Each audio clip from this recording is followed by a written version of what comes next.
Alrighty guys, welcome back to another LEGO set review from BrickByBrick.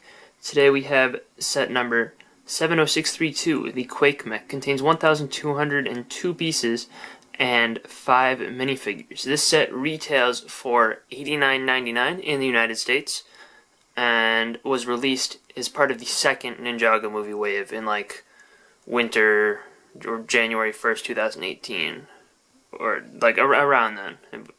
Actually came out a little earlier, but, you know, who's counting? So Cole's Quake Mech is a mech on a single wheel.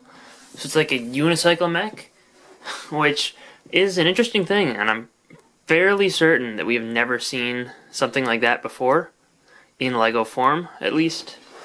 And it works pretty well. I mean, it's inspired by Gorilla in design, kind of. And you'll notice you have these two arms which can hinge up like that, as well as turn up and down. And the interesting thing about that system is that there's actually a interesting gearing mechanism that goes on there to make sure that this is strong enough to hold up the weight of the arms. You'll notice as you turn it, these gears rotate around this thing, and just the added friction from that prevents them from always falling down, because they are pretty heavy. But, you know, and this prevents them from falling down too much, that little section right there. So overall, it's a really well-designed system they have going for the arms. The arms also have articulation down here at this joint, as well as fingers that can articulate, and those work well enough to hold on to a minifigure and keep it, you know, in his hand, which I think is useful. Also, the hands can turn. So, you know, I think that the arms have very good articulation. The leg has no articulation, but it's a wheel, so, you know, it can turn like a normal wheel.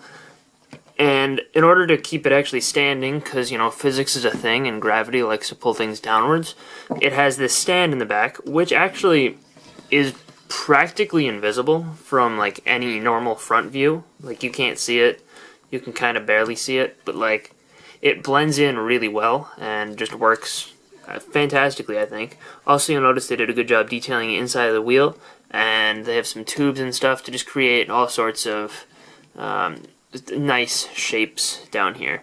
There's really no section from the front that looks unfinished. All of it is acceptably greebled.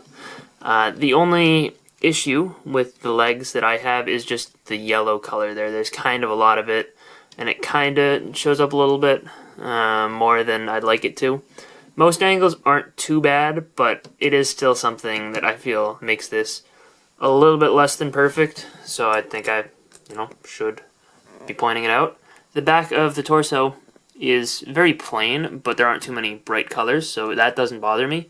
The pins, you know, they're not awful, but still, you know, could be a little better. And then the backs of the arms go with a play feature, so, you know, it's part of that, but still, it could be a little bit better looking back there as well.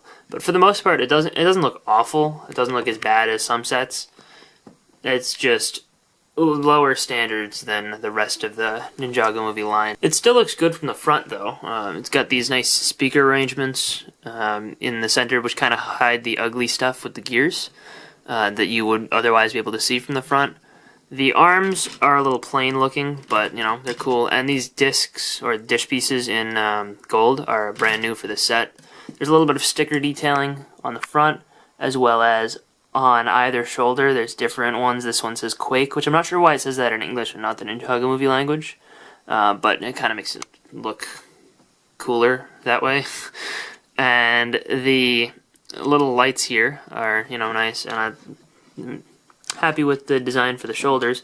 But the interesting thing here is that this actually goes all with a play feature. You can fold those open and get these speaker looking arrangements, but in addition to that, the bottom ones are all flick missiles, so you can shoot those four out. The top ones stay where they are.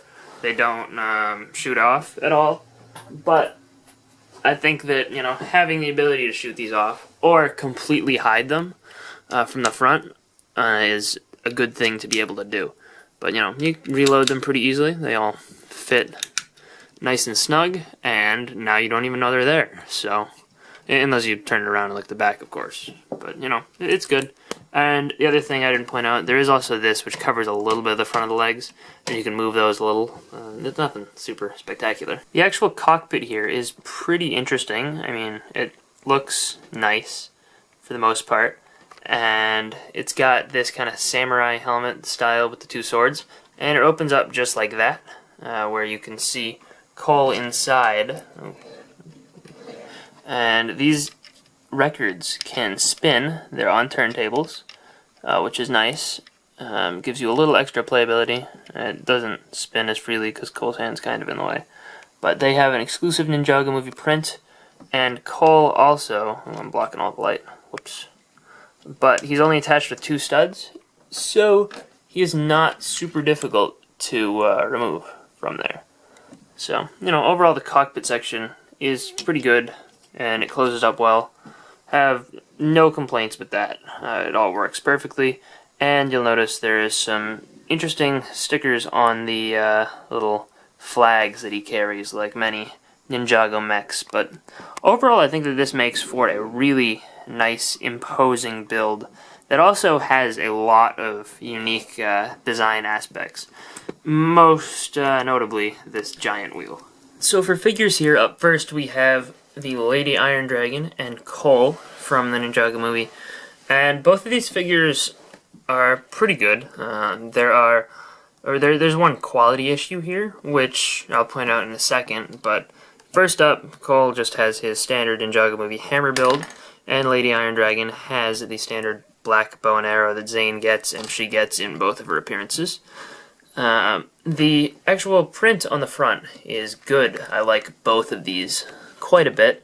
For the torsos, I think there's absolutely nothing wrong with them.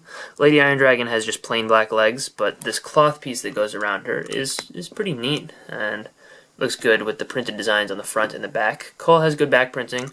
Lady Iron Dragon has that bow, which we'll take off in a second. But the other thing I wanted to point out is that Cole's legs, the gold on there, isn't as opaque as it should be, and it doesn't match the tone of the torso, which I think is kind of a shame, and that's a quality issue that's happened on a lot of sets. I've seen people who've gotten, you know, really well-printed legs, but like most cases, more often than not, you're going to get these not perfect ones. It does have good printing on the arms, though, and they did that well, so, you know, a little bit of a letdown, like with basically all the Cole figures in the theme, but it's not as bad as Lady Iron Dragon's face, because you'll notice their skin tones are nowhere near the same. They're supposed to be, but they just aren't at all. Lady Iron Dragon only gets one facial expression, and it's bad.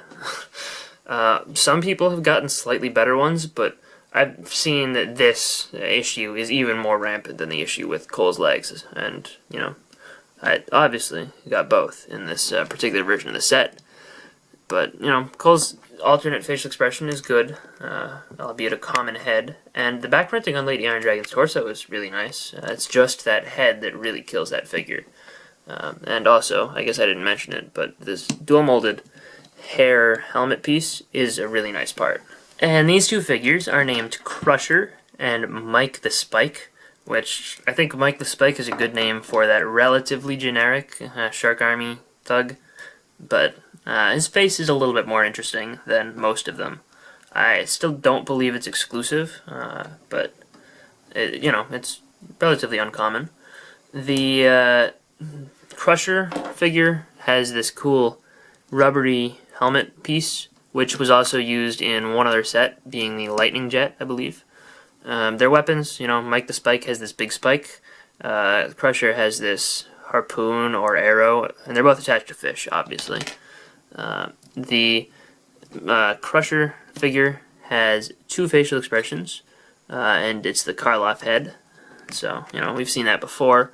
And underneath the torso, or underneath the little armor oxygen tank piece, which has the 3 batteries, it's got, you know, some decent back printing, and, you know, these are just relatively generic Shark Army parts, but, you know, they it is what it is.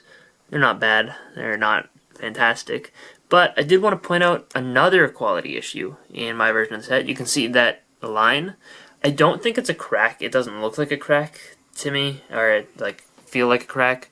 But it is definitely a gray mark that takes up, about, or it goes about halfway up the leg, and it's relatively noticeable. Like, even from the distance I am from behind the camera, I can see it relatively plainly. So it's kind of obvious, and it's no big deal because I was able to place an order for a replacement from customer service, and that was fine. Like, there was no problem with getting that, but it just hasn't come yet. So it's a little bit of a shame, but I mean, at least their customer service will fix it for you. It's just would be nice if they could prevent the issues from happening in the first place. But, nothing's perfect. Except Fred Finley, obviously. This is a fantastic figure, I think. It's kind of funny to get him. From what I understand, Fred Finley has only, appeared in, these canon Ninjago books, twice. But apparently, he's actually a thing. I didn't know that, and I'm a relatively, big Ninjago fan, kind of. But, I mean, it's cool that he's actually a character. His torso print reminds me a lot of President Business, a lot. But it's not the same. I believe it's really that black mark, whatever it is. If that's a microphone, maybe? Which should be a little weird. It looks like a microphone.